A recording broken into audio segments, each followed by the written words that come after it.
Hey, what's up guys? So in this video today, I'm going to be showing you how to get some more watch faces for your Xiaomi Amazfit Smartwatch. So you can head on over to this website right here. I'll have a link in the description below. So the first thing you're going to want to do is plug or dock your smartwatch.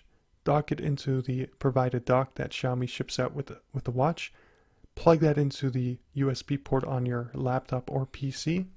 Once you have that connected, you're going to go ahead and search for a watch face or a skin, if you want to call it that.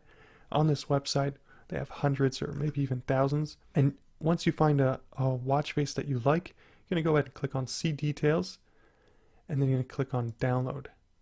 Now, this thing should pop up right here, a bunch of numbers.wfc file. You're going to click on that, and you're going to save it into a location that you know. Maybe you want to create a new folder in your on your desktop. I already created a folder, Amazfit watch face.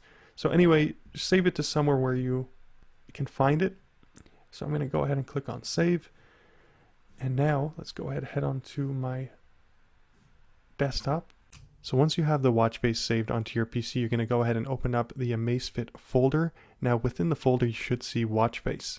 Go ahead and click on Watchface and then drag the file over into Watchface. So the file that you just finished downloading onto your PC, you're going to drag that into the Watchface folder on your Amazfit smartwatch.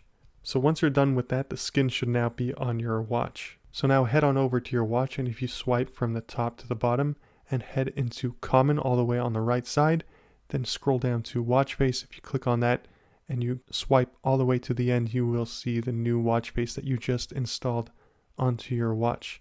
So on my watch, I've installed quite a few, and here they are.